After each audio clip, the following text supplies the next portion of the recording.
உற்சாகமாக பாடி ஆண்டவர் நாமத்தை உயர்த்துவோம்.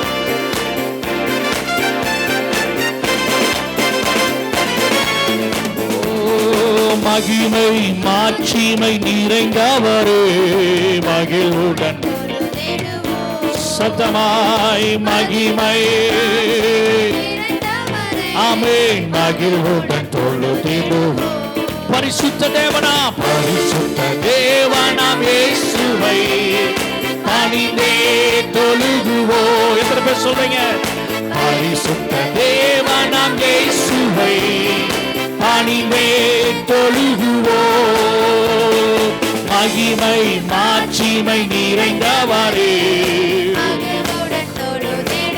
we praise you Lord. மகிமை oh yes Lord மகிழ்வுடன் தொழுதிடுவோம். உன்னத தேவன் நீரே ஞானம் நிறைந்தவரே அவரை பற்றி சொல்லுவோம். உன்னத தேவன் நீரே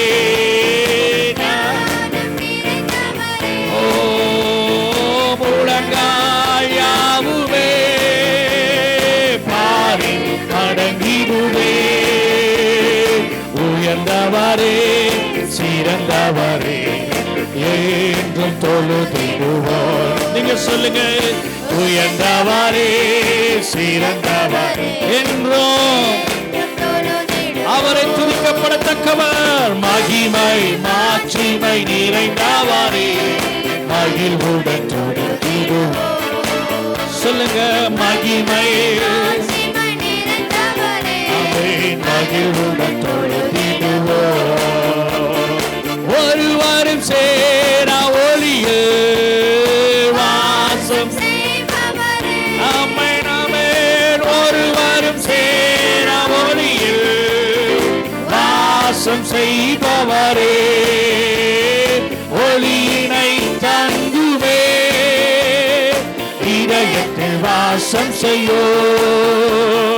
ஒளி நிறைவே அருள் நிறைவே எங்கும் தொழுதிடுவோம். ஒளி நிறைவே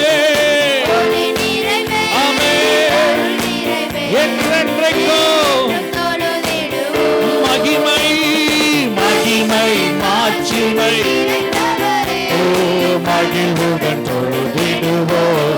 நீங்க சொல்லலாமே. மகிமை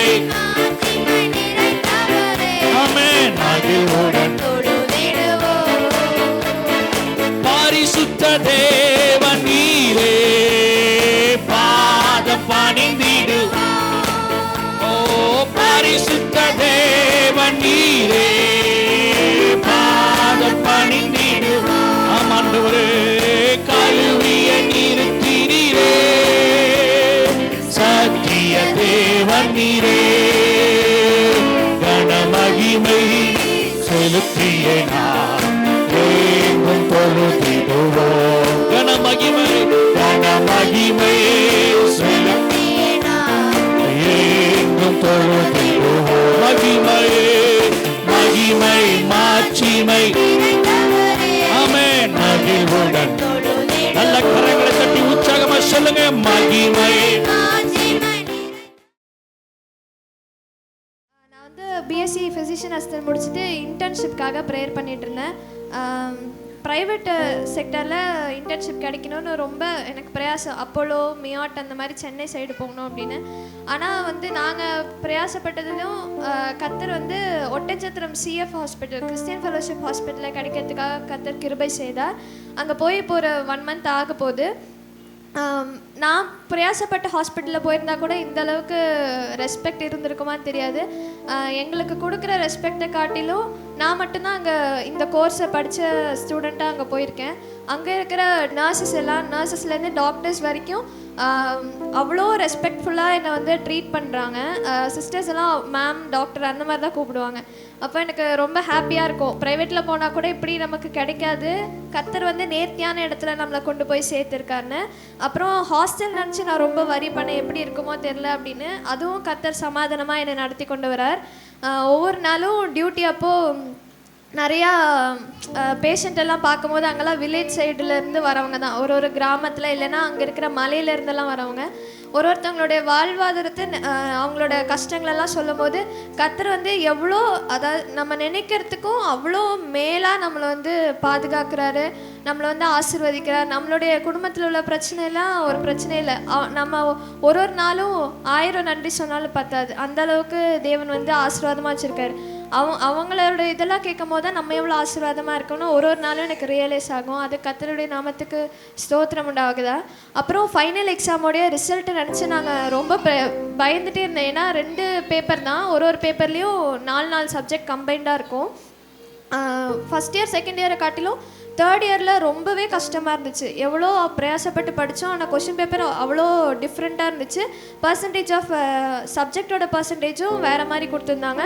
ஏசப்பா பார்டர் பாஸ் ஆனால் கூட போதும், அந்தளவுக்கு ரொம்ப பயந்துட்டு இருந்தோம். என் ஃப்ரெண்ட்ஸ் எல்லாருமே அவ்வளோ பயந்துட்டு இருந்தாங்க. நானும் ப்ரேயர் பண்ணிகிட்டே இருந்தேன். ரொம்ப இந்த 3 months லீவ் இருந்துச்சு, அதுலலாம் அவ்வளோ பாரத்தோடு ஜெபிச்சேன். ஏசப்பா எனக்கு பயமாக இருக்குது, என்னை கைவிட மாட்டீங்க, இருந்தாலும் எனக்கு லைட்டாக ஒரு பயம் இருக்குது அந்த மாதிரிலாம்.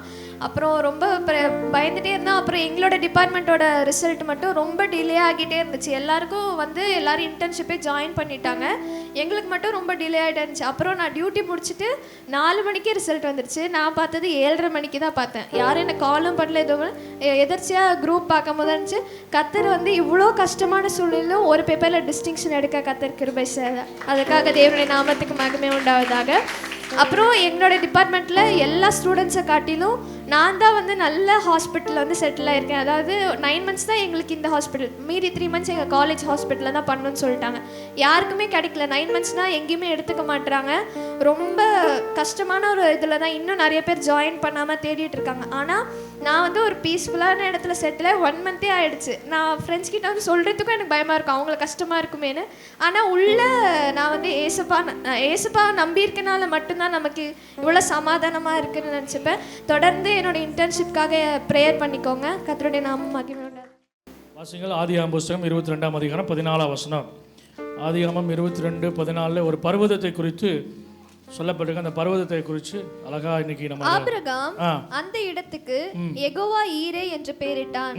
அதனாலே கர்த்தருடைய பர்வதத்திலே பார்த்து கொள்ளப்படும் என்று இந்நாள் வரைக்கும் சொல்லப்பட்டு வருகிறது. அல்லேலூயா, அல்லேலூயா. கர்த்தருடைய பர்வதத்திலே பார்த்து கொள்ளப்படும். நாங்க ஒரு பர்வதம் இருக்குது, அந்த பர்வதத்தில் எல்லாம் பார்த்து கொள்ளப்படும். இந்த பர்வதத்தை குறித்து 3 வகையாக நம்ம இன்றைக்கி நாம் பார்க்க போகிறோம். கவனமாக கவனிக்கும் போது உங்களுக்கு புரியும். இந்த வசனங்களை சொல்லப்பட்டிருக்குது, கர்த்தருடைய பர்வதத்தில் எல்லாம் பார்த்து கொள்ளப்படும். அந்த வார்த்தை, அந்த வசனம் அன்றைக்கு மாத்திரம் அல்ல, அதில் கீழே ஒரு வார்த்தை சொல்லப்பட்டிருக்கு. என்ன வார்த்தை சொல்லுங்கள் பார்க்கலாம்? இந்நாள் வரைக்கும். ஆமாம், அல்லேலூயா. இந்நாள் வரைக்கும் அந்த வார்த்தை சொல்லப்பட்டு என்ன தெரியுமா சொல்லப்பட்டிருக்குது? கர்த்தருடைய பர்வதத்தில் எல்லாம் பார்த்துக்குவார். கர்த்தருடைய சமூகத்துக்கு வந்தால் போதும், கர்த்தரை தேடினா போதும், கர்த்தர் எல்லாத்தையும் பார்த்துக்குவார். அல்லேலூயா. நான் சொல்கிறது புரியுதா உங்களுக்கு? அவரை தேடி வந்துட்டா போதும். இந்த வசனங்களை நீங்கள் பாருங்கள். முதலாவது ஆதியாகமம் 22ஆம் அதிகாரம் 3ஆம் வசனம் சொல்லப்பட்டிருக்குது. 2ஆம் வசனம் ஆண்டவர் சொல்றாரு, அப்பொழுது அவர் உன் புத்திரனும் உன் நேசகுமாரனுமாகிய ஈசாக்கை நீ இப்பொழுது அழைத்துக் கொண்டு மோரியா தேசத்துக்கு போய் அங்கே நான் உனக்கு குறிக்கும் மலைகள் ஒன்றின் மேல் அவனை தகன பலியாக பலியிடு. ஆண்டவர் தெளிவா சொல்லிட்டார். என்ன சொல்லிட்டாரு? பலி செலுத்த சொல்லிட்டார். யார? உன்னுடைய குமாரன். முதல்ல உன்னுடைய குமாரன், உன் புத்திரன். இப்ப தேடுறாரு, இஸ்மாயேலை காணோம். ஏன்னா 21ஆம் அதிகாரத்தில் என்ன பண்ணியாச்சு? வேதத்தை தெரிஞ்சவங்களுக்கு புரியும். 21ஆம் அதிகாரத்திலேயே இஸ்மாயேலை இப்போ பையன்னு சொல்றதுக்கு ஒரே ஒருத்தர் தான் இருக்கிறான். அவன் யாரு? ஈசாக்கு. இப்போ இந்த ஈசாக்கை பார்த்துட்டு சொல்றாரு, ஈசாக்கை நீ என்ன பண்றப்பா? ரொம்ப நேசிக்கிற நீ. இன்னும் சொல்ல போனால் என்ன காட்டிலும் நீ அதிகமாக நேசிக்கிற. என்ன காட்டிலும் உனக்கு வேலை முக்கியமாக இருக்குது. என்ன காட்டிலும் உனக்கு மொபைல் ஃபோன் முக்கியமாக இருக்குது. என்ன காட்டிலும் உனக்கு சொந்த பந்தம் முக்கியமாக இருக்குது. என்ன காட்டிலும் சில நபர்கள் உனக்கு சத்தமே காணமே முக்கியமாக இருக்குது. அதனால் நீ என்ன பண்ணு? அந்த நபரை கொண்டு வந்து நான் குறிப்பிட்டிருக்கிற, அது அப்படி தானே போட்டிருக்குது, நான் குறிக்கும் மலைகள் ஒன்றின் மேல் அவனை தகன பலியாக பலியிடு. அல்லேலூயா. பாருங்க, சொன்ன உடனே அந்த வார்த்தைக்கு ஆபிரகாம் என்ன பண்ணாராமா? கீழ்ப்படிஞ்சார். அடுத்த நாள் அதிகாலையில் எந்திரிச்சிட்டார். அதிகாலையில் எப்போ அதிகாலையில் எந்திரி போகிறோம்? சில நேரத்தில் 1 மணிக்கு எந்திரிச்சு அலாரம் அடிக்குதான்னு பார்ப்பாங்க. 3 மணிக்கு 5 மணிக்கு அலாரம் வச்சுருக்காங்கன்னு வைங்களேன். 3 மணிக்கு எந்திரிச்சு பார்ப்பாங்க, 4 மணிக்கு எந்திரிச்சு பார்ப்பாங்க. அலாரம் அடிச்சிருச்சா? ஏன்? தூக்கமே வரல. இப்போது ஆபிரகாமுக்கு என்ன வரல? தூக்கம் வரல. ஏன்னா மகனை பலி செலுத்த சொல்லிட்டாரே, என்ன பண்ணுறது அப்படின்னு சொல்லிட்டு தூக்கமே வரல அவருக்கு. பாவம், அதிகாலையில் நேரமாக எந்திரிச்சிட்டாரு. ஒரு தீர்மானம் பண்ணிட்டாரு. அங்கே குறிப்பிட்ட ஒரு மலையை காண்பிச்சு, அந்த மலைக்கு நீ என்ன பண்ணு போப்பான்னு சொல்கிறாங்க. காலையில் எந்திரிச்சு என்ன பண்ணிட்டாரு? கிளம்பிட்டார். வசனம் சொல்ற 2 பேரையும் கூட்டிட்டு தேவன் தனக்கு குறித்த இடத்திற்கு புறப்பட்டு போனான். 4ஆம் வசனம் சொல்லப்பட்டிருக்கு. 3 நாள் பிரயாண தூரம். எவ்வளோ நாளுங்க? 3 நாள். 3 நாள் என்ன பண்ணுறாரு? நடந்தே கூட்டிகிட்டு போய், ஆமாம், அது நம்ம பின்னாடி பார்க்கலாம் எவ்வளோ தூரம் நடந்து போனாங்கன்னு சொல்லி. அவ்வளோ தூரம் நடந்து போய் அந்த குறிப்பிட்ட இடத்துக்கு, கர்த்தர் சொன்ன இடத்திற்கு அங்கே போகிறார். ஹல்லேலூயா. அப்புறம் வாசிங்க 4ஆம் வசனம் 5ஆம் வசனம் வாசிங்க. 3ஆம் நாள் ஆபிரகாம் தன் கண்களை ஏறெடுத்து பார்த்து தூரத்திலே அந்த இடத்தை கண்டான். அப்பொழுது ஆபிரகாம் தன் வேலைக்காரரை நோக்கி, நீங்கள் கழுதையை நிறுத்தி இங்கே காத்திருங்கள், நானும் பிள்ளையாண்டானும் அவிடம் மட்டும் போய் தொழுது கொண்டு உங்களிடத்துக்கு திரும்பி வருவோம் என்றான். நல்லா தெரிஞ்சுங்க, பிள்ளைய பலி செலுத்த போறான். ஹெல்ப்புக்கு 2 பேர் கூட்டிட்டு போறான். போய் அங்கே போய் 2 பேர்த்த அங்கே விட்டுட்டு என்ன சொல்கிறான்? வேலைக்காரர்கிட்ட சொல்கிறான். வேலைக்காரர் 2 பேர்த்த விட்டு போட்டு போகிறான். அது வரைக்கும் வந்தவங்க கர்த்தரை ஆராதிக்கிற அந்த தொழுது கொள்றது இருக்கு பார்த்தீங்களா? இதுக்கு முன்னாடி நீங்கள் வேதத்தில் பார்த்துருக்கவே மாட்டீங்க. இன்னும் இங்கிலீஷ் பைபிளில் என்ன போட்டுருக்கு தெரியுமா? இங்கிலீஷில் வாசிக்கிறீங்களா? இங்கிலீஷ் பைபிள் இருந்து அவர் வாசிக்க பார்க்கலாம். முதல்ல ஆபிரகாம் அந்த 2 பேர்த்த விட்டு போகிறான். ஏன்னா தேவனை தொழுது கொள்கிறதுக்கு இவங்க 2 பேர் தடையாக இருக்கக்கூடாது. அல்லேலூயா. அவன் என்ன சொல்கிறான்? வாசிச்சிங்களா? கவனிச்சிங்களா? இங்கே காத்திருங்கள், நானும் பிள்ளையாண்டானோ அவிடம் மட்டும் போய் தொழுது கொண்டு. அப்போது சில பேர் இருந்தால் என்ன பண்ண முடியாது? ஆராதிக்க முடியாது. நல்லா கவனிங்க. அவங்களே கூடயே கூட்டிகிட்டு போய் நம்ம ஆண்டவர் ஆராதிக்கலாம் அப்படின்னு நம்ம நினைப்போம்.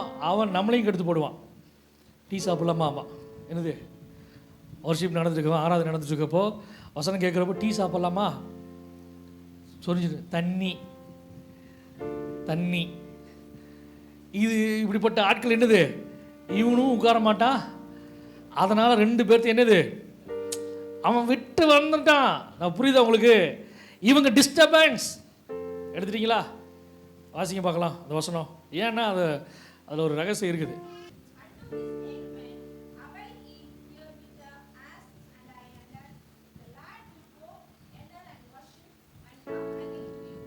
அந்த வர்ஷிப்புங்கிற வேர்டு அங்கே வருது. இதுக்கு முன்னாடி வர்ஷிப்புங்கிற வார்த்தை இல்லவே இல்லை. நான் சொல்கிறது புரியுதா உங்களுக்கு? நல்லா கவனிச்சிங்க. அப்போ ஆராதனை என்றால் என்ன சொல்லுங்கள் பார்க்கலாம். ஆராதனை என்னங்க சொல்லுங்கள் பார்க்கலாம். அர்ப்பணிப்பு. Very good. சாக்ரிஃபைஸ். 3 நாள் பிரயாணம். இன்றைக்கி நம்ம தடிக்கூட்டில் தான் சர்ச்சு. எங்க இப்படி விழுந்தா சர்ச்சு, இப்படி விழுந்தா சர்ச்சு. ஆனால் இப்போ பண்ணுது ஆராதனை. 3 நாள் பிரயாணம் பட்டு வராது ஆண்டவர் ஆராதிக்கிறதுக்கு. நீங்கள் அந்த இங்கிலீஷ் பைபிளில் போடுறோமோ அதில் கீழே இதே போட்டுருப்போம். இதுதான் ஆராதனை, இதுதான் வர்ஷிப், இதுதான் சாக்ரிஃபைஸ். இந்த சாக்ரிஃபைஸோடு வரும்பொழுதுதான் கர்த்தர் கனப்படுத்துவார். ஆபிரகாமை போல என்னை ஆசீர்வதிங்க ஆண்டவரே. ஐயா, வர்ஷிப் பண்ணுறதுக்கு, தான் பிள்ளையை கொண்டு வரதுக்கு, பலி செலுத்துறதுக்கு பிரயாசப்பட்டு வந்தார் பார்த்தீங்களா? இதை தான் கர்த்தர் கனப்படுத்துகிறார். ஹல்லேலூயா. இந்த வசனங்கள் பாரு. நானும் என் பிள்ளை ஆனானும் போய் தொழுது கொண்டு சொல்றாரு. திரும்ப இன்னொரு வார்த்தை சொல்றாரு, திரும்பி வருவோம். ஆனால் இவருக்குள்ள தான் பெரிய போராட்டம். நான் என்ன பண்ண போறேன்? இந்த ஈசாக்க கொஞ்ச நேரத்தில் நான் பலி செலுத்த போறேன். இந்த ஈசாக்க திரும்ப வருவானா வரமாட்டானு தெரியல. ஆனால் கர்த்தர் சொன்ன வார்த்தையை நானே கீழ்ப்படிய போறேன். ஹல்லேலூயா. நல்லா தெரிஞ்சுங்க. பையனை ஆண்டவர் கேட்கிறாரு. அதே முதல் வசனம் சொல்லப்பட்டிருக்குது. இவைகளுக்கு பின்பு நான் என்ன பண்றேன்? ஆபிரகாமை கர்த்தர் சோதித்தார் இருக்குது. அப்ப எதெல்லாம் நேசிக்கிறாரோ ஆபிரகாம், எதெல்லாம் கர்த்தருடைய பிள்ளைகள் நேசிக்கிறாங்களோ, ஆண்டவரை காட்டிலும் அதிகமாக நேசிக்கிறாங்களோ, அதை கர்த்தர் கேட்கிறாரு. கொடுப்பதற்கு ஆயத்தமா இருக்கணும். ஹல்லேலூயா. ஆபிரகாம் கேட்ட உடனே சரி ஆண்டவரே, தாமதிக்கவே இல்லை. நம்மளா இருந்தால் இல்லை, இது கண்டிப்பாக நான் சத்தியமாக சொல்கிறேன், இது ஆண்டவரே கிடையாதுன்னு இருப்போம். ஆண்டவரே கிடையாது. ஆண்டவர் இப்படி பேசுவாரா, இப்படிலாம் சொல்லுவாரா, சொல்லவே மாட்டார் அப்படின்னு இருப்போம்.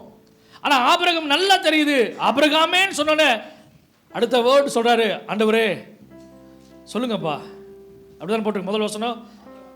ஆபிரகாமே, இதோ அடியான் இருக்கிறேன், உங்களுக்காக வெயிட் பண்ணிருக்கிறேன், காத்திருக்கிறேன் ஆண்டவரே. அந்த வேர்டுக்காக, அந்த வார்த்தைக்காக, கூப்பிடுறதுக்காக ஆபிரகாம் காத்திருந்தார். அப்போ அது சொன்ன உடனே அடுத்து மறுபேச்சே கேட்கல. இன்னைக்கு நம்மளா இருந்தா 1000 ரீசன் வச்சிருப்போம். பிள்ளைய கேட்கல, ஆண்டவர் கேட்கறது கொஞ்ச நேரம் ஜோம் பண்ணுப்பா, கொஞ்ச நேரம் என்னோட பேசு. ஆண்டவர் கேட்கறது அதான் கேட்கிறார். ஆண்டவர் என்ன கேட்கிறார்? கீழ்ப்படிதல கேட்கிறார். ஆண்டவர் அதான் கேட்கிறார். என்ன கேட்கிறாரு? பெருசாலாம் கேட்கல. மொட்டை அடிங்க அப்படின்னு கேட்குறாரா? அப்படி சொன்னா கூட நம்ம என்ன பண்ணுறோம்? அடிச்சிருவோம். ஏன்னா வளர்ந்துடும். பார்த்தீங்களா, நகத்தை வெட்டிடலாம். ஆனால் வேற ஏதாவது கொடு, அது எப்படி கொடுக்குறது? இப்போ ஆண்டவர் சொல்லிட்டாரு, திரும்ப வர முடியாத ஒரு காரியம் என்ன? பிள்ளைய கொடுப்பா. ஏன் ஆண்டவரே? ஏன்னா நீ அதிகமாக நேசிக்கிற அந்த பிள்ளைய. உன்னோட நேரம் முழுசும் என்கிட்ட கொடுக்கறத காட்டிலும் நீ யார்கிட்ட அதிகமாக கொடுக்குற? பிள்ளைட்ட அதிகமாக கொடுக்குற நீ. அதனால் அதை பார்க்குற. இப்போ அந்த பிள்ளை எனக்கு கொடுக்கணும். இவருக்குள்ள முடியாதுன்னு சொல்லவே இல்லை. 2010 ஆண்டவர் என்னை ரிசைன் பண்ணிட்டு முழு நேரம் ஊழியத்துக்கு கூப்பிட்டாரு. முழு நேரம், அதாவது ரிசைன் பண்ணிட்டு வேலையை விட்டுட்டு முழு நேரமாக ஊழியத்துக்கு வா அப்படின்னு கூப்பிட்டார். நான் சொன்னேன் முடியாது. என்னது? முடியவே முடியாது, வர முடியாது. பார்க்கலாம், யோசிக்கலாம் கூட சொல்ல கிடையாது. என்ன சொன்னேன்? முடியாது. அப்படியா? அதே 2010 ஜனவரியில் கடைசி ஒரு 26, 27, 22 அந்த மாதிரி நாட்களில் ஆஃபீஸில் கூப்பிட்டு, கம்பெனியில் கூப்பிட்டு, தம்பி ப்ராஜெக்ட் முடிஞ்சிருச்சு, டாட்டா பை பை, நீங்கள் போயிட்டு வாங்க. அப்போவே நினச்சேன், அன்றைக்கே நம்மளே ரிசைன் பண்ணியிருந்தா டீசெண்டாக இருந்திருக்கும். இன்றைக்கி அவங்களே சொல்கிற அளவுக்கு. அப்போ நல்லா கவனிச்சு பாருங்கள். சில நேரங்களில் நம்ம சொல்கிறோம் முடியாதுன்னு சொல்கிறோம். இப்போ இங்கே ஆபிரகாம் முடியாதுன்னு சொல்லவே இல்லை. அதான் ஆபிரகாமுக்கு நமக்கு இருக்கிற வித்தியாசம். ஆபிரகாம் எப்படி ஆண்டவர் அப்படி ஆசிரிச்சு உயர்த்தினார் அப்படிங்கிறது அதுக்கான காரணம், ரீசன் அதுதான். ஆபிரகாம் சொன்ன உடனே வேற செகண்ட் தாட்டுக்கு போகவே இல்லை. உடனே ஓகே ஆண்டவரே. அடுத்த நாள் காலையிலே அதிகாலையிலே எழுந்துச்சிட்டார். ஒரு பிளான் போகிறார், இப்படி போகணும், இப்படி போகணும், இப்படி வரணும் அப்படின்னு சொல்லிட்டு போகிறார். அந்த பையனுக்கு 12 வயசு. ஈசாக்கு எத்தனை வயசுங்க? 12 வயசு. சில பேர் 33ன்னு சொல்கிறாங்க. எது உண்மையோ பரலோகத்தில் போய் நம்ம கேட்டுக்கலாம். நம்ம 12 வயசுன்னு வச்சுருக்காங்களே. 12 வயசில் யாராவது இருக்கிறீங்களா? பசங்க யாராவது இருக்கிறீங்களா? 12 வயசு. வா, நீ தான் கிடச்சி. எங்கள் அப்பா காணப்போ வெளில போயிட்டாங்களா? சரி வாங்க, வா நீ தான் வா, இன்றைக்கி நீ தான் கிடச்ச. நீங்கள் போனாங்க. 6ஆம் வசனம். ஆபிரகாம் தகனபலி கட்டைகளை எடுத்து ஈசாக்கின் மேலே வச்சு அப்படியே கொண்டு வராங்க. அப்போ 7ஆம் வசனம் சொல்கிறது, அப்பொழுது ஈசாக்கு தகப்பனாகிய ஆபிரகாமுக்கு, தகப்பனே, என் தகப்பனே என்றான். அதற்கு அவன், என் மகனே, இதோ இருக்கிறேன் என்றான். அப்பொழுது அவன், இதோ நெருப்பும் கட்டையும் இருக்கிறது, தகன பலிக்கு ஆட்டுக்குட்டி எங்கே என்றான். எங்கே என்று கேட்டான். அப்போ இது எதுக்கு கேட்கறான்? எப்போ, ஏன் கேட்கறான்? என்னங்க? பலி செலுத்தி கேட்கறான். இன்னொன்று, ஏற்கனவே இவன் பலியை பற்றி தெரிஞ்சு வச்சிருக்கிறான். எப்படி பலி செலுத்தணும்னு தெரியும், எப்படி இந்த ஆட்டை பலி கொடுக்க போறாங்கன்னு நல்லா தெரியும். 12 வயசுல இவனுக்கு தெரியாத ஒன்றுமே இல்லை. அப்படி தானே நம்ம நினைக்கிறோம்? 12 வயசு தான் நினைக்கிறோம். ஆனால் எல்லாமே தெரியும். உலகம் முழுசும் என்னது அவனுக்கு தெரியும். தெரியாத மாதிரி நடிக்கப்பான் வேணாம் ஒழிய, அவனுக்கு என்னது எல்லாமே தெரியும். உண்மை தான். நான் சொல்கிறக்கா சிரிக்கிறக்கா சொல்ல, 12 வயசில் எல்லாமே தெரியும். ஈசாக்குக்கு எப்படி பலி செலுத்த போகிறாங்கன்னு தெரியும். இவர் எல்லாம் இவனுக்குள்ளே சில செகண்ட் தாட் வந்திருக்கும். அப்போ அப்படி கொண்டு போகிறாங்க, அப்படி வராங்க. பட் ஒன்று மிஸ் ஆகுது. என்னது? ஆட்டுக்குட்டி மிஸ் ஆகுது. அங்கே போய் கூறு போட்டு வெட்டணும். அந்த ஆடு மாத்திரம் மிஸ்ஸிங்கு அப்படின்னு சொல்லிட்டு ஈசாக்குள்ளே ஒரு பெரிய அப்படியே குழப்பம் என்னது போயிட்டே இருக்குது பாருங்கள். அப்போது அவர் சொல்கிற ஒரு வேர்டு என்ன சொல்கிறார் தெரியுமா? தகப்பன் சொல்கிறார், கர்த்தர் அதற்கு ஆபிரகாம், என் மகனே, தேவன் தமக்கு தகன பலிக்கான ஆட்டுக்குட்டியை பார்த்து கொள்வார் என்றான். பாருங்க, அப்படி சொல்லிட்டு என்ன பண்றாருங்க? தேவன் சொல்லியிருந்த இடத்துக்கு வந்தாங்க. இப்போ வந்து என்ன பண்றாங்க? 9வது வசனம் என்ன பண்றாங்க? வந்தாங்க, தேவன் அவனுக்கு சொல்லி இருந்த இடத்துக்கு வந்தார்கள். அங்கே ஆபிரகாம் ஒரு பலிபீடத்தை உண்டாக்கி கட்டைகளை அடுக்கி. பிரதர், ஒரு பலிபீடத்தை உண்டாக்குங்க, இவனை படுக்க வைக்கணும். பலிபீடம் இதுதான் பலிபீடம்னு வைங்களேன்.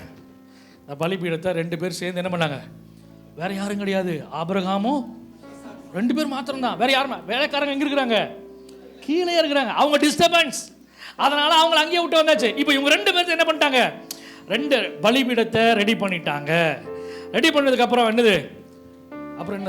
கட்டைகளை அடிக்கிற மாதிரி தான் இருக்குது. அப்புறம்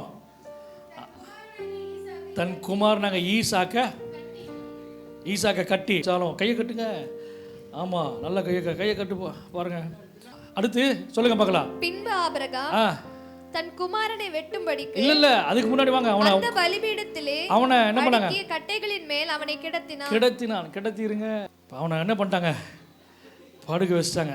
தூங்கிறாதப்பா, நம்ம இதுக்கு சம்பந்தமே இல்லாமல் இருக்கிறோம், அப்படிதானே? ஆனா ஒருத்தங்களுக்கு மாத்திரம் கலக்கமா இருக்கும். அவங்க அப்பா அம்மாவுக்கு என்னது? என் பையனை போட்டு கொடுமை பண்ணுறாங்களே. இப்போ இவர் தகப்பனா இருந்தா, இவரோட உங்க பிள்ளையா இருந்தா என்ன பண்ணிருப்பாங்க? ரொம்ப வேதனைப்பட்டிருப்பாங்க, அப்படிதானே? ரொம்ப வேதனைப்பட்டிருப்பாங்க. அடுத்து கொஞ்ச நேரத்தில் இந்த பிள்ளை நான் என்ன பண்ண போறேன்? பலி செலுத்த போகிறேன். இன்னும் நல்லா கவனிங்க. இந்த ஆபிரகாம் வந்து பயங்கரமான பெரிய சீமான், தெரியுமா உங்களுக்கு? பெரிய பணக்காரன். இதை இவர் செய்யணுங்கிற அவசியம் கிடையாதுங்க. என்ன நான் சொல்றது புரியுதுங்களா? இப்படி செஞ்சு ப்ரூஃப் பண்ணணுங்கிற அவசியம் இல்லை.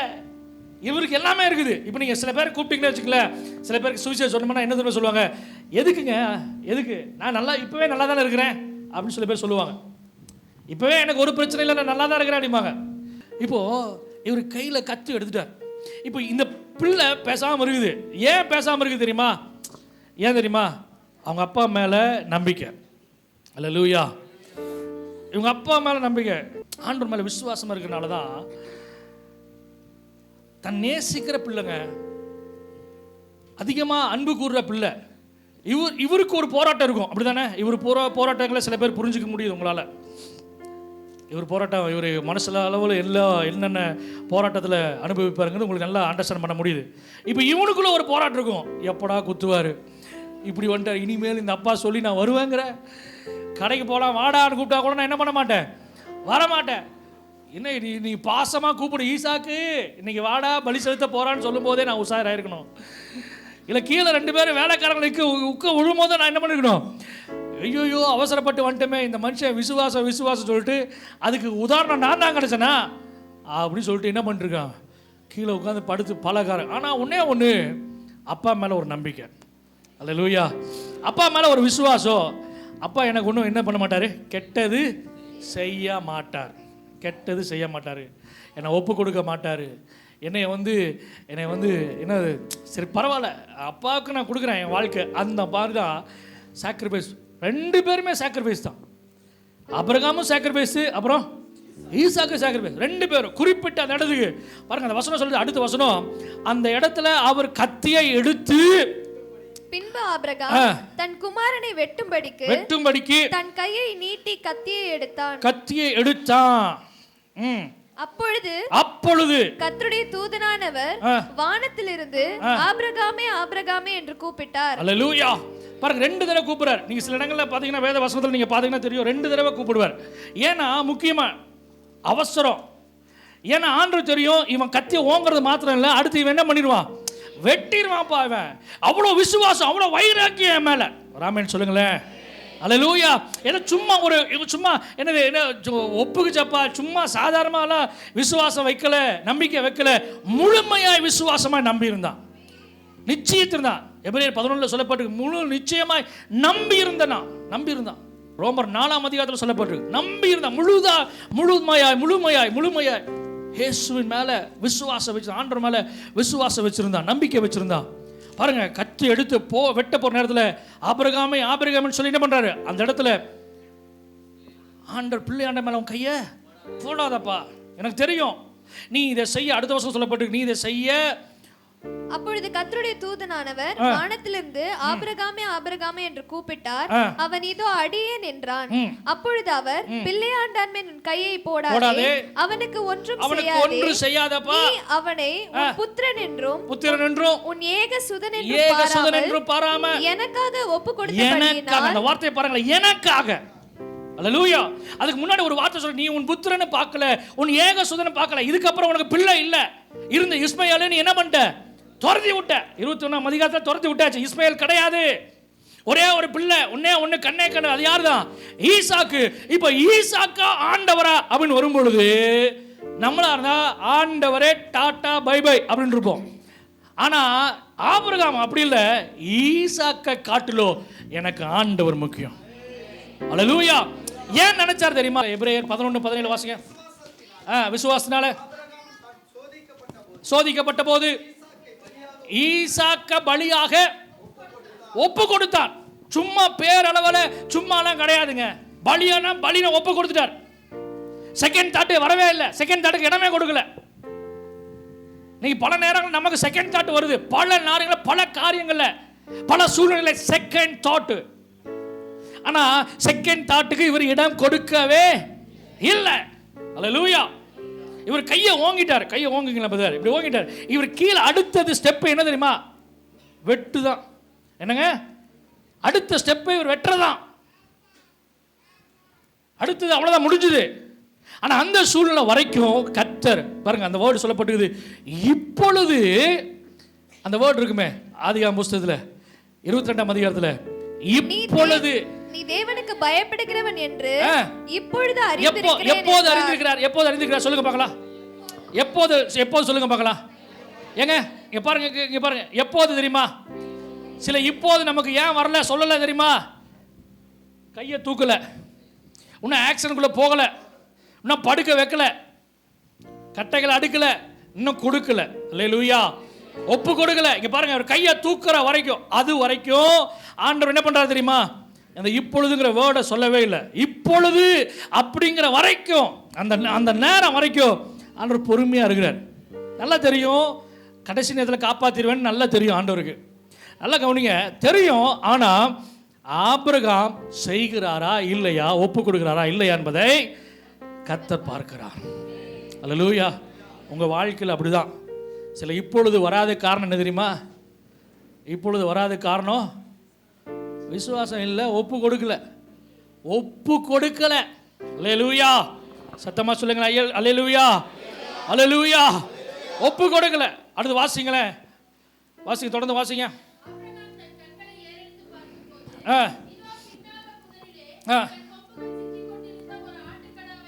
இப்போ ஆண்டவர் சொல்லிட்டாரு, எப்பா நீ கையை நீ விட்டான் போட்டுருவீங்கப்பா. நீங்கள் உன்னை பற்றி ஆபிரகாம் எனக்கு நல்லா தெரிஞ்சிச்சு. பிள்ளைய காட்டிலும் உங்களுக்கு ஏசப்பா தான் வேணும்னு நான் என்ன பண்ணிட்டேன், தெரிஞ்சுக்கிட்டேன். வேணாம், பிள்ளையாண்ட மேலே கையை போடாதீங்க. இப்போ ஆபிரகாம் என்ன பண்றாரு? நம்ம கண்களை ஏறெடுத்து பார்க்கும்போது செய்யுங்க பிரதர், அந்த வார்த்தைக்கு செய்யுங்க. சொல்லுங்க பார்க்கலாம். பாருங்க, இதுதான் ஏர் எடுத்து பார்க்கறது. மேலே பாருங்க. ஏர் எடுத்து பார்க்கணும் என்னது? மேலே பார்க்கறது, அண்ணாந்து பார்க்கறது. ஓ அப்படி சொல்லணுமா? ஏர் எடுத்து பார்க்கறது. அடுத்த வார்த்தை வாசிங்களேன். இதோ பின்னாக புதரிலே தன் கொம்புகள் சிக்கிக் கொண்டிருந்த ஒரு ஆட்டுக்கடாவை கண்டான். அல்லேலூயா. மேலே பார்க்குறாரு, பின்னாடி ஆன்சர் இருக்குது. சொல்றது புரியல உங்களுக்கு? மேலே பார்த்தா சொல்யூஷன் ஆண்டவர் எங்கே வச்சுக்கிறாரு? பின்னாடியே இருக்குது. நமக்கு தான் தெரியல. ஒன்றுமே சில பேருக்கு புரியல. நீங்க பார்க்க வேண்டியது எங்க தெரியுங்களா? நீங்க பார்க்க வேண்டியது எங்க பார்க்கணும்? பின்னாடி பார்க்கக்கூடாது. எங்கடா ஆடு இருக்குது, காக்கா எங்கடா வரும் அப்படின்னு அங்கே இல்லை. எங்க நீங்க பார்க்க வேண்டியது மேலே பாருங்க. ஏறெடுத்து பார்த்தா, கர்த்தரை பார்த்தா. மேலே யாரை பார்க்க முடியும்? கர்த்தரை தான் பார்க்க முடியும். மேலே கர்த்தரை பார்த்தா ஆண்டவர் சொல்லிட்டாரு, எப்பா நீ மேலே என்ன பார்த்த, உனக்கு பின்னாடியே இங்கே ஒன்று இருக்குது. என்ன இருக்குது? ஆடு இருக்குதுப்பா. அல்லேலூயா. பின்னாடியே ஒரு ஆடு இருக்குது. இப்போ நீ என்ன பண்ணு, பின்னாக திரும்பி அந்த ஆட்டை நான் நல்லா கவனிங்க பார்க்கலாம். இவங்க அங்கிருந்து கொண்டு வந்தாங்க, எங்கிருந்து எடுத்துகிட்டு வந்தாங்க, கற்கள் எடுத்து வந்தாங்க, விறகு எடுத்து கொண்டு எல்லாம் கொண்டு அடுக்குனாங்க.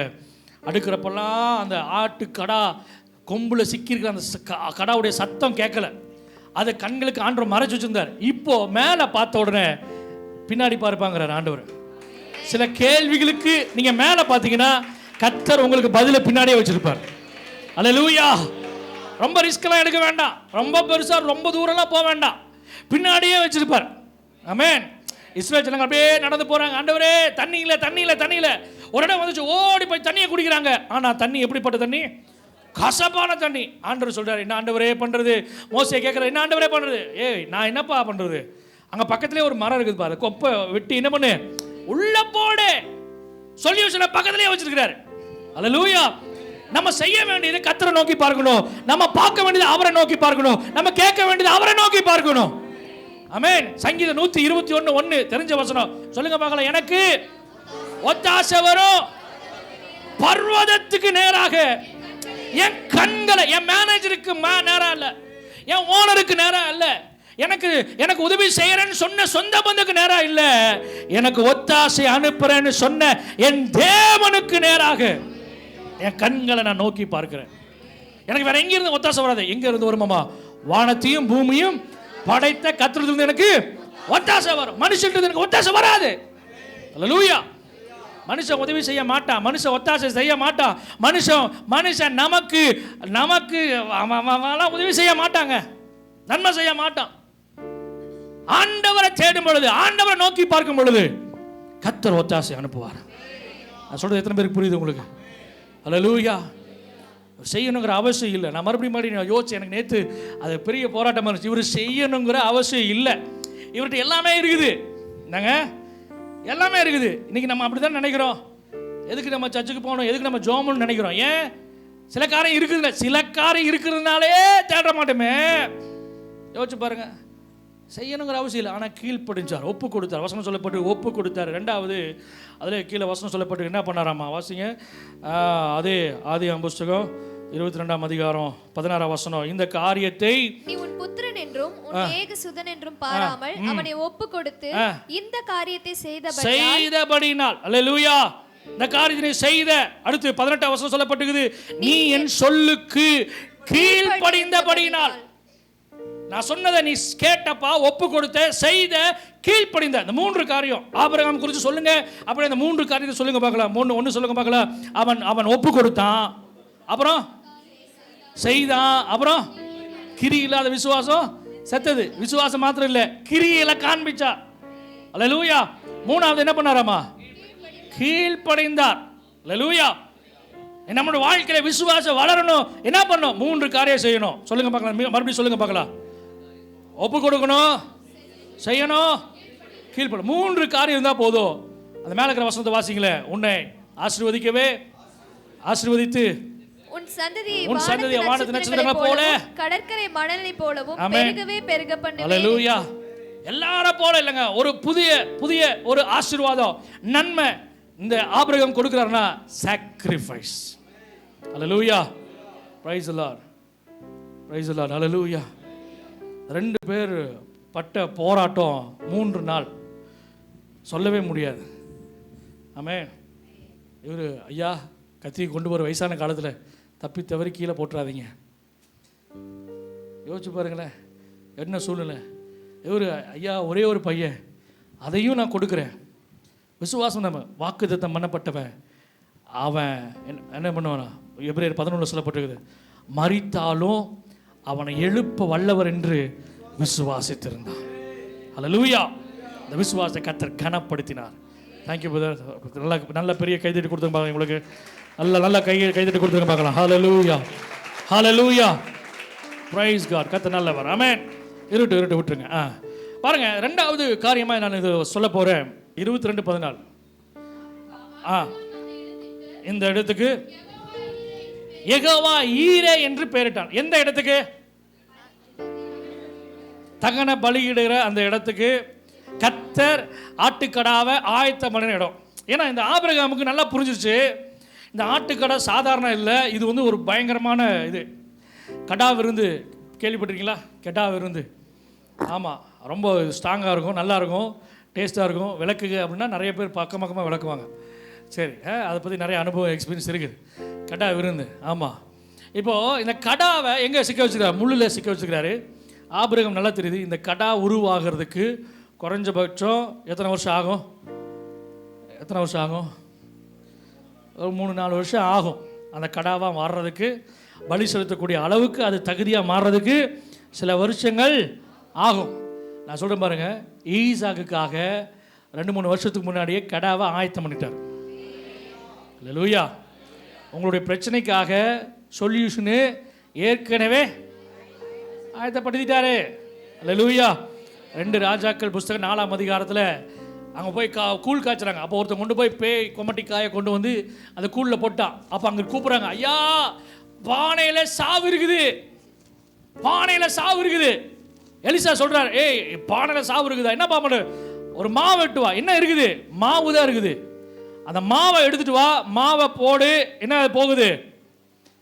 4ஆம் அதிகாரம் 40, 2 ராஜாக்கள் 4:40-41 சொல்லப்பட்டிருக்குது. என்னது? அந்த மாவை போட்ட உடனே சாப்பிடாதே ஜனங்களுக்கு வார்த்தார்கள். அவர்கள் அந்த கூழில் எடுத்து சாப்பிடுகிற போது அதை சாப்பிட கூடாமல் தேவனுடைய மனுஷனே பானையில் சாவு இருக்கிறது என்று சத்தமிட்டார்கள். அப்பொழுது அவர் மாவை கொண்டு வர சொல்லி, என்ன மாவுன்னு தெரியல, கோதுமாவா, மைதா மாவா, அரிசி மாவா, கார்ன்ஃப்ளவர் மாவா, என்ன மாவுன்னு தெரியல. ஆனா மாவை கொண்டு வராரு. வெரி சிம்பிள், ரொம்ப சிம்பிளா முடிஞ்சிருச்சு, சொல்யூஷன் கிடைச்சிருச்சு. அல்லேலூயா. ஆண்டவர் பாருங்க, என்ன நம்மகிட்ட என்ன இருக்குதுன்னு கேட்குறாரு. உங்கள்கிட்ட என்னப்பா இருக்குது? 5 அப்பம் 2 மீன். உங்கள்கிட்ட என்னப்பா இருக்குது? 1 குடம் எண்ணெயே அல்லாமல் வேற ஒன்றும் இல்லை. என்ன இருக்குதோ அதை சொன்னாவே போதும், அதையவே ஆண்டவர் என்ன பண்ணுவார்? வர்த்திக்க பண்ணுவார். அல்லேலூயா. உங்ககிட்ட என்ன இருக்குது? ஐயா என்கிட்ட ஒன்றுமே இல்லை, கொஞ்சம் பலன் இருக்குது. சொல்கிறார், இந்த கொஞ்சம் பலத்தோடு போ. கிதியோன்ட்ட சொல்கிறாரு, கொஞ்சம் பலம் தான் இருக்குது, கொஞ்சம் பலத்தோட போப்பா. என்ன பண்ண போறேன்னு தெரியல, கொஞ்சம் ஆட்கள் தான் இருக்கிறாங்க. 300 பேர் கொண்டு நான் ரட்சிப்பேன். ஹல்லேலூயா. கொஞ்சம் பணம் தான் இருக்குது. என்ன ஆண்டவரே பண்ணது? அந்த கொஞ்சம் பணத்தை வச்சு நான் மீதியை காண வைப்பேன். இந்த மாதம் சம்பளம் கம்மி தான். என்ன ஆண்டவரே பண்ணுறது? நீ விசுவாசி, ஆண்டவர் அதை வர்த்திக்க பண்ணுவார். ஹல்லேலூயா. தேவையில்லாத வீண் செலவுகள் வராது. எதிர்பார்த்தராத இடத்துல இருந்து கர்த்தர் தருவார். அல்லேலூயா. சொல்லுங்க பார்க்கலாம். வசனம் சொல்லப்பட்டிருக்குது, நீ எங்கப்பா உன் தேவை சந்திக்கிற கர்த்தர் பார்த்து கொள்ளுகிற இடம், அந்த இடத்திற்கு நீ போ. 1ஆம் வசனம் 3ஆம் வசனம் சொல்லப்பட்டிருக்குது, கர்த்தர் குறித்திருக்கிற இடத்திற்கு போ. சொல்லுங்க பார்க்கலாம். கர்த்தர் குறித்திருக்கிற இடத்திற்கு போ. அல்லேலூயா. அது எந்த இடம்? ஆதியாகமம் புஸ்தகம் எந்த இடம்னு நம்ம கொஞ்சம் பார்க்க போறோம். ஆதியாகமம் புஸ்தகம் 14ஆம் அதிகாரம் 18ஆம் வசனத்தில் சொல்லப்பட்டிருக்குது, சாலேமின் ராஜான்னு சொல்லப்பட்டு. சாலேமின் ராஜா. அப்போ அந்த இடம் சாலேம் அப்படின்னு சொல்லப்படுகிற ஒரு இடம். அந்த இடம் சரிங்களா? அந்த இடத்துல என்ன பண்ணணும்? சாலேம். இப்போ இந்த சாலேம் அப்படிங்கிற இடம், சாலேம்ங்கிற இடம், இந்த வசனம் சொல்லப்பட்டு பார்த்தீங்களா, மெகோவா ஈரே. இந்த ஈரேவும் சாலேமும் ஒன்று சேர்ந்துருச்சு. தெரியுமா உங்களுக்கு? ஹிஸ்ட்ரி சொல்கிறேன் நான். ஈரேவும் சாலேம் அப்படியே சொல்லுங்க பார்க்கலாம். ஈரேவும் சாலேம். அந்த பிளேஸ் வந்து சாலேம். ஈரே அப்படிங்கிற வேர்டு. ஈரே எதனால சொல்கிறாங்க? கர்த்தருடைய சர்மத்தில் எல்லாவற்றையும் பார்த்துக்கொள்ளப்படும். இந்த ஈரேவும் சாலேமும், அல்லேலூயா அல்லேலூயா. ஹிஸ்ட்ரி நோக்கி பாருங்க, பெரிய எக்ஸைட்மெண்ட் ஆகும். ஈரேவும் சாலேமும் சேர்ந்து எருசலேமா மாறினது. அல்லேலூயா. எருசலேம் அப்படி சொல்லும் பொழுது நமக்கு ஞாபகத்தில் வருது என்ன தெரியுமா? எருசலேம் சொல்ல நமக்கு ஞாபகத்தில் வருது என்ன தெரியுமா? தேவாலயம். அல்லேலூயா. எருசலேம், எருசலேம் சொன்னாவே என்னதான் வருது? தேவாலயம் தான் வருது. இப்போ தேவாலயத்தில் இங்கே சொல்றாரு பாருங்க, இந்த தேவாலயத்தில் கொண்டு போய் பலி செலுத்தும் பொழுது கர்த்தர் எல்லாவற்றையும் பார்த்துக் கொள்வார். அல்லேலூயா அல்லேலூயா. இப்போ இந்த வசனங்களை பாருங்க, இந்த வசனங்களை பாருங்க. கர்த்தர் தெரிந்து ஒரு உதாரணத்துக்கு வாசிங்களேன். பலி செலுத்துகிற இடம் உபாகமம் புஸ்தகம் 12ஆம் அதிகாரம் 11ஆம் வசனத்திலிருந்து வாசிங்கன்னா 14ஆம் வசனம் வரைக்கும் வாசிங்கன்னா கர்த்தர் தெரிந்து கொள்கிற இடம். வாசிங்களேன், வாசிங்க, சீக்கிரமா வாசிங்க. உங்கள் தேவனாகிய கர்த்தர் தமது நாமம் விளங்கும்படி தெரிந்து கொள்ளும் ஒரு இடம் உண்டாயிருக்கும். தெரிந்து கொள்ளத்தக்கதான ஒரு இடம் உண்டாயிருக்கும். அங்கே நீங்கள் நான் உங்களுக்கு கட்டளையிட்ட யாவையும் உங்கள் சர்வாங்க தகனங்களையும் பலிகளையும் உங்கள் தசம பாகங்களையும் உங்கள் கை ஏறெடுத்து படைக்கும் படைப்புகளையும் நீங்கள் கர்த்தருக்கு நேர்ந்து கொள்ளும் விசேஷித்த எல்லா பொருத்தனைகளையும் கொண்டு வந்து 13 வசனம் வாசிங்க சீக்கிரமா. கண்ட இடமெல்லாம் உன் சர்வாங்க தகன பலிகளை இடாதபடிக்கு எச்சரிக்கையாயிரு. ஏன் ஆண்டவர் ஒரு இடம் குறிப்பிட்டு வச்சிருக்கிறாரு. அல்லேலூயா. குறிப்பிட்டு சொல்றாரு, குறித்த இடத்துல உன் பலியை செலுத்த வேண்டும். ஆதியாகமம் 22:1 சொல்லப்பட்டிருக்குது. ஆண்டவர் ஒரு இடத்தை சொல்லி, ஒரு மலையை சொல்லி, அந்த மலைக்கு 3 நாள் பிரயாணம் சொல்லி, இந்த இடத்துல தான் உன்னுடைய காணிக்கை தசமாக உன்னுடைய பலிகள், தகன பலிகள், உன்னுடைய எல்லா பலிகளும் எங்க இருக்கணும்? கர்த்தர் குறித்த இடத்துல இருக்கணும். கர்த்தர் தெரிந்து கொள்கிற இடத்துல இருக்கணும். அல்லேலூயா. காணிக்கை தசமாக அதை சொல்றாங்களே அப்படின்னு சொல்லிட்டு ஐயோ இன்னைக்கு நம்ம வராமல் இருந்துக்கலாமே அப்படின்னு நினைக்கலாம். ஆனால் கர்த்தர் ஆசீர்வதிக்கிறதுக்கு ஒரே ஒரு தகுதி என்ன தெரியுமா? கர்த்தர் வாங்கினா தான் கொடுக்க முடியும். அல்லேலூயா. உங்கள் வாழ்க்கை தரித்திரம் மாறணுமா? சுவிசேஷமாக சொல்கிறேன். நாளா ஊழியத்துக்கு வரும் பொழுது நினச்சேன், ஒருவேளை ஊழியத்துக்கு வரக்கூடாது நினச்சேன். ஒருவேளை ஊழியத்துக்கு நான் வந்துட்டா காணிக்கை தசமாகலாம் வாங்கவே கூடாதுன்னு நினச்சேன். ஆனால் வந்ததுக்கப்புறம் ஆண்டவர் சொன்னார், அது உன்னுக்கு உண்டான காரியம் இல்லை, அது எனக்கு உண்டான காரியம், அது கர்த்தருக்குரியது. வாழ்க்கையில் சில நேரங்களில் ஏன் போராட்டம், பலவீனம், சுகவீனம், ஹாஸ்பிட்டல் செலவு, அந்த செலவு, இந்த செலவு, ஏன்னா கர்த்தருக்கு கொடுக்குற வேண்டிய காரியங்களை வஞ்சிக்கிறதுனால. தோத்திரம். அல்லேலூயா. கர்த்தர் குறிப்பிட்ட இடத்துல உன் பலிகளை செலுத்தணும். எத்தனையோ மலை இருக்குதுங்க, எத்தனையோ மலைகளை தாண்டி தான் வந்தாங்க.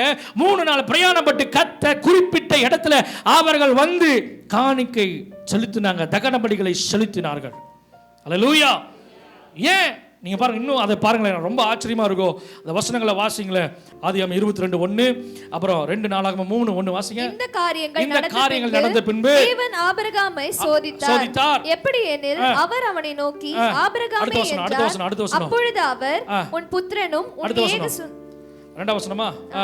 உன் ஏகசுதனும் நேசகுமாரனுமாகிய ஈசாக்கை நீ இப்பொழுது அழைத்து கொண்டு மோரியா தேசத்துக்கு நோட் பண்ணிக்கங்க.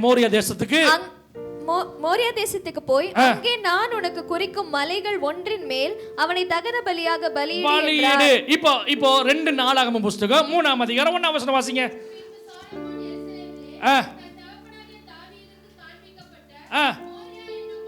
மோரியா என்னும் மலையிலே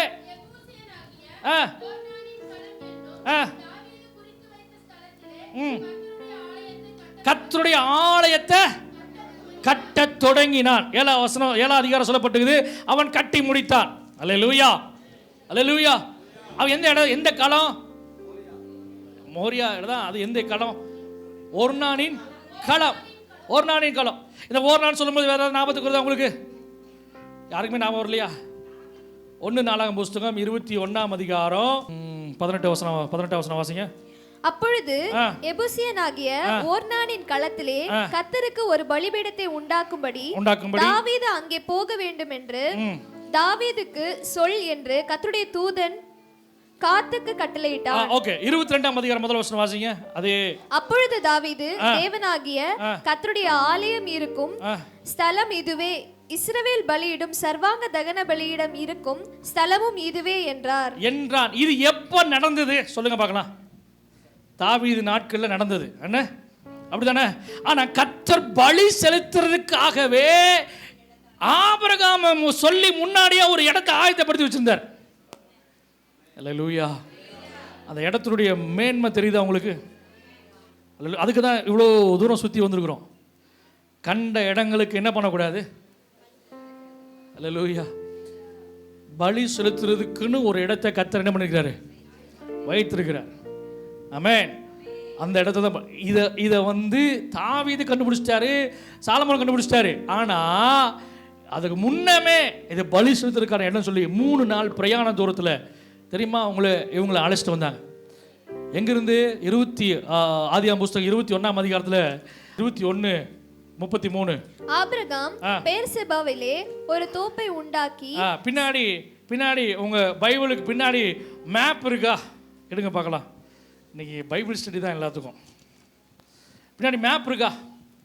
பெயர்சபா இருக்கா? பாருங்க பார்க்கலாம். பெயர்சபா கண்டுபிடிச்சிட்டிங்களா? எடுங்க பார்க்கலாம். கண்டுபிடிச்சிங்களா? பெயர்சபா இருக்குது பார்த்தீங்களா? கண்டுபிடிச்சிங்களா? இப்போ அதுக்கு மேலே அப்படியே போங்களேன், எப்ரோன் வரும். அதுக்கு மேலே போங்களேன், என்ன வரும் சொல்லுங்க பார்க்கலாம்? எருசலேம் வரும். எருசலேம் வருதா? எங்கிருந்து எங்கே பிரயாணம் பண்ணி போட்டுருக்க? கர்த்தர் சொன்ன இடத்துக்காக பிரயாசப்பட்டு பிரயாணம் பண்ணி போகும் பொழுது நான் சொல்கிறேன் பாருங்க, நஷ்டம் வராதுங்க. ஒரு ஆமென் சொல்லலாமே. ஹல்லேலூயா, ஹல்லேலூயா. கண்டுபிடிச்சிங்களா இல்லையா? இன்னும் கண்டுபிடிச்சிட்டே இருக்கிறீங்களா? சரி விடுங்க. ஆமாம், ஹோம்ஒர்க் வீட்டில் போய் கண்டுபிடிங்க. ஆமாம், கிட்டத்தட்ட கீழே பெயர்சபாவில் இருந்து அதுக்கு மேலே எப்ரோன், அதுக்கு மேலே எருசலேம் வரைக்கும் அவங்க பிரயாணப்பட்டு போய் ஆண்டவரை தொழுது கொண்டு 3 நாள் பிரயாணப்பட்டு குறித்த இடம் கர்த்தர் பாருங்க, அதில் ரொம்ப கவனமாக இருக்கிறாரு. ரொம்ப கவனமாக இருக்கிறாரு. நீங்கள் இதெல்லாம் சாதாரண விஷயமா நினச்சிக்கிறீங்க.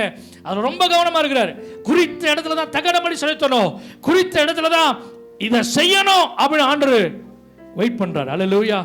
அதே இடத்துல தாவீது பலி செலுத்தினா வாதைகள் நிற்கப்பட்டுச்சு. 1 நாளாகமம் 21 சொல்லப்பட்டு வாதை நிற்கப்பட்டுச்சு. அதே இடத்துல தான் பலி செலுத்தினா. ஆமென், ஆமென், ஆமென். அதே இடத்துல தான் சாலமோன் தேவாலயத்தை கட்டினா.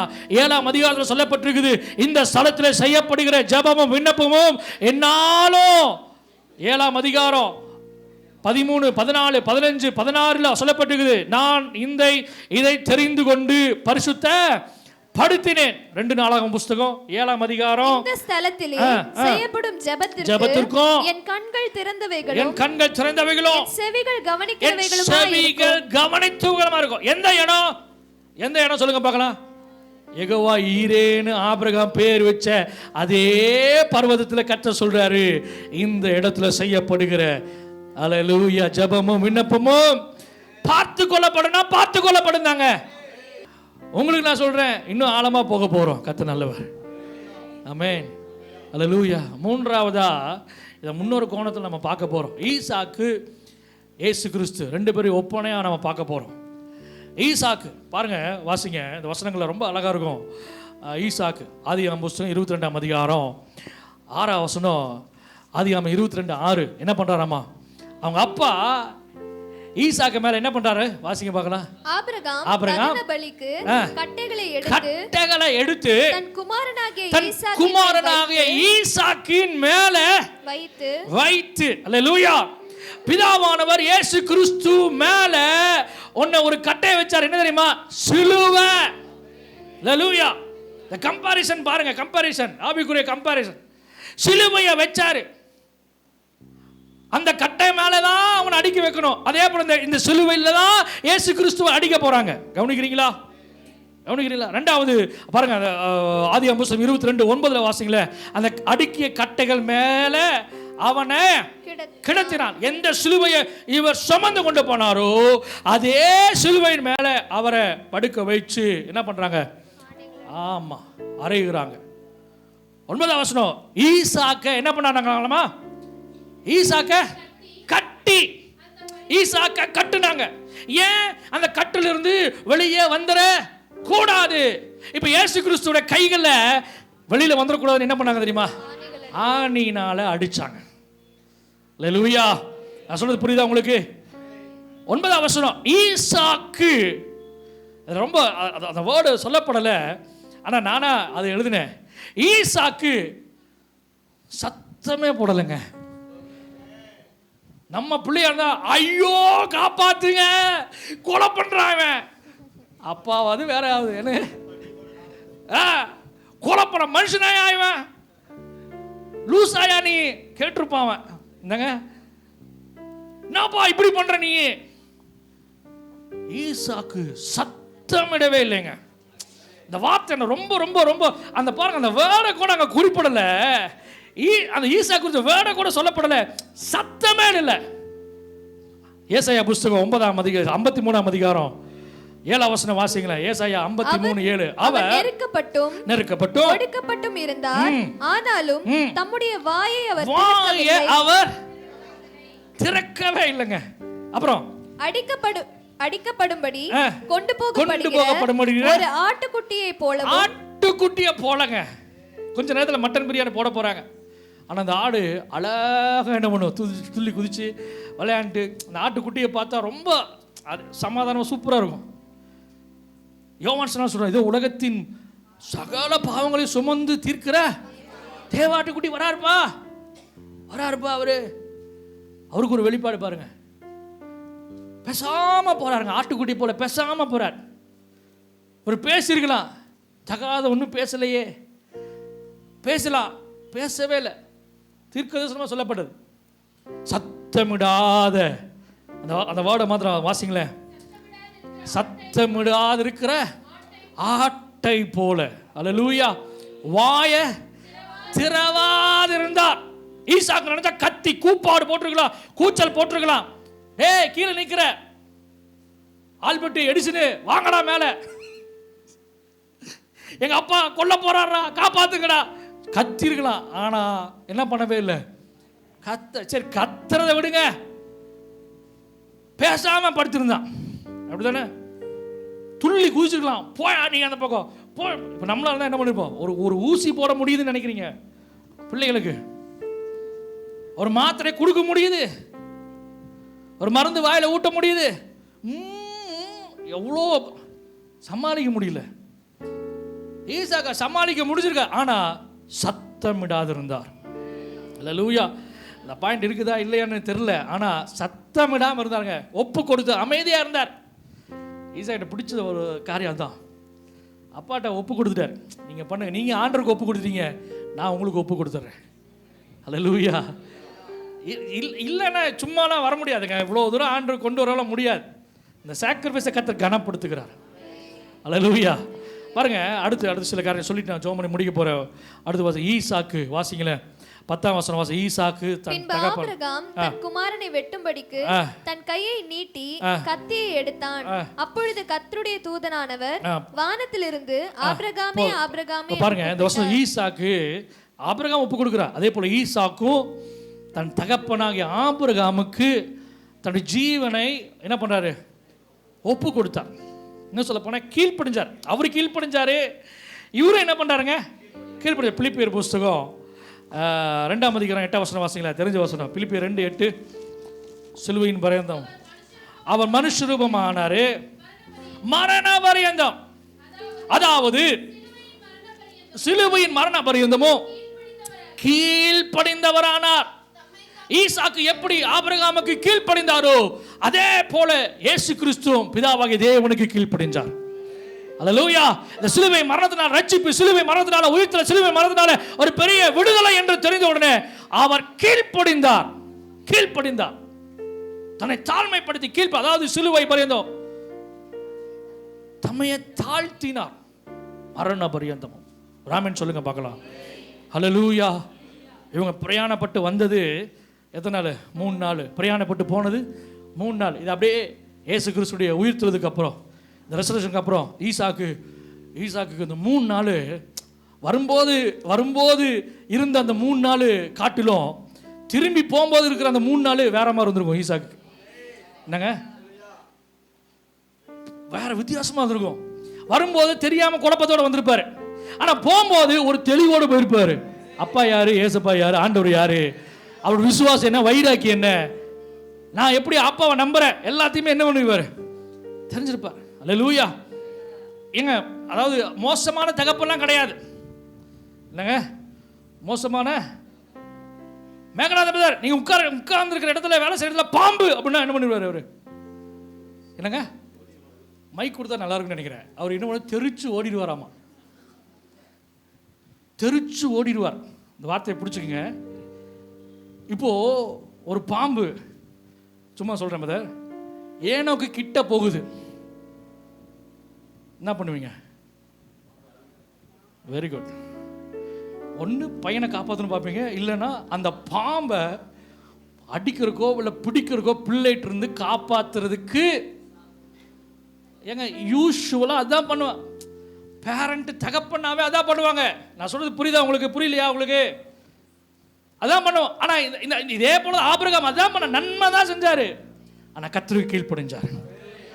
அல்லேலூயா. கர்த்தருக்கு கீழ்ப்படிஞ்சார். வசனம் சொல்லப்பட்டு பாருங்க, ஈசாக்கு அந்த 3 நாள், அதே போல இயேசு கிறிஸ்து சிலுவைக்கு அப்புறம் ஒரு 3 நாள், சொல்லுங்க பார்க்கலாம், சிலுவைக்கு அப்புறம் 3 நாள் உயிர் தெழுந்தார். அல்லேலூயா, அல்லேலூயா. உயிர் தெழுந்த கடைசியா சொல்லி முடிக்கலாம். வாசிங்க கலாத்தியர் புஸ்தகம் 4ஆம் அதிகாரம் 23 வசனம். கலாத்தியர் 4:23. ஆமென். சீக்கிரமா வாசிங்க. அடிமையானவளிடத்தில் பிறந்தவன் மாம்சத்தின்படி பிறந்தான், சுயாதீனம் உள்ளவளிடத்தில் பிறந்தவன் வாக்குத்தத்தத்தின்படி பிறந்தான். இப்போ இந்த ஈசாக்கு யாருங்க?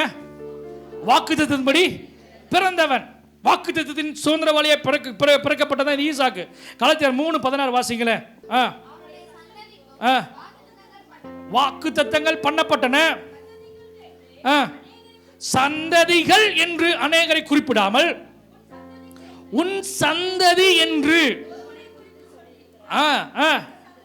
அந்த சந்ததி, சத்தமா சொல்லுங்க, ஆமென் சொல்லுங்களேன். அல்லேலூயா. நிறைய பேருக்கு புரியலன்னு நினைக்கிறேன். கர்த்தர் உங்களை ஆசீர்வதிப்பார். அல்லேலூயா. எப்படி ஈசாக்கு வாக்குத்தத்தம் பண்ணப்பட்ட சந்ததியோ அதே போலவே இயேசு கிறிஸ்துவும் வாக்குத்தத்தம் பண்ணப்பட்டவர். இயேசு கிறிஸ்துவுக்குள் வாக்குத்தத்தங்கள் அத்தனையும் அடங்கி இருக்கிறது. அல்லேலூயா. ஈசாக்கின் மூலமாக அவர் விசுவாசிக்கிறவங்க ஆபிரகாமின் பிள்ளையாக சந்ததியாக ஈசாக்கை போல சுதந்திரவாளி இருக்கிறோம். ஆமா, உண்மைதான். அதே போலவே இயேசு கிறிஸ்துவை விசுவாசிக்கிறவர்களோ அவருக்கு சொல்லப்பட்ட வாக்குத்தத்தங்கள் அத்தனையும் நமக்கும் வந்து பலிக்கும். அல்லேலூயா, அல்லேலூயா, அல்லேலூயா. ஆமென். 29ஆம் வசனம் சொல்லப்பட்டிருக்குது, வாக்குத்தத்தம் பண்ணப்பட்டபடி. வாசிங்க. நீங்கள் கிறிஸ்துவினுடையவர்களாய் ஆனால் ஆபிரகாமின் சந்ததியாராயும் வாக்குத்தத்தத்தின்படியே சுதந்திரராயும் இருக்கிறீர்கள். சுதந்திரராயும் இருக்கிறீர்கள். எப்படி? அவர் மூலமாய், கிறிஸ்து மூலமாய், கிறிஸ்துவுக்குள் இருப்பதன் மூலமாய். அல்லேலூயா. சொல்றது உங்களுக்கு புரியுதா? ஈசாக்கு இயேசு கிறிஸ்து அப்படியே நீங்கள் நிறைய காரியம் ஒப்பிடலாம். அவ்வளோதான், அவ்வளோ 7 காரியம் தான் நான் எடுத்துக்கிறேன். கர்த்தர் நம்மை ஆசீர்வதிப்பார். அல்லேலூயா. நிறைய காரியம் இருக்குதுங்க, நிறைய காரியம் இருக்குது. நம்முடைய விசுவாசத்துக்கு வளர்ச்சிக்காக சில காரியங்களை சொல்லியிருக்கிறேன். உலக காரியங்களை மேன்மைப்படுத்தி முக்கியத்துவம் படுத்தி அதை மேன்மையாக சொல்லிட்டு பெருமையாக சொல்லிட்டு அதெல்லாம் இல்லை. விசுவாசத்தில் வைராக்கியமாக கர்த்தருக்காக சாதிக்கிறவர்கள், எழும்பி நிற்கிறவர்களாக காணப்பட வேண்டும் என்று கர்த்தர் எதிர்பார்க்கிறார். அல்லேலூயா.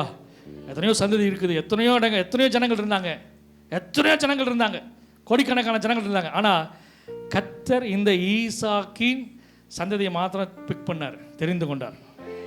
இன்னைக்கு எத்தனையோ ஜனங்கள் இருக்கிறாங்க, 35 லட்சம் பேர் இருக்கிறாங்க திருப்பூர்ல. ஆனால் கர்த்தர் நம்மை மாத்திரம் தெரிந்து கொண்டிருக்கிறார். அப்படியே கண்களை மூடி இருக்கிற இடங்களை எழும்பி நின்று ஆண்டவரை நோக்கி நாம் பார்க்க போகிறோம். ஹல்லேலூயா.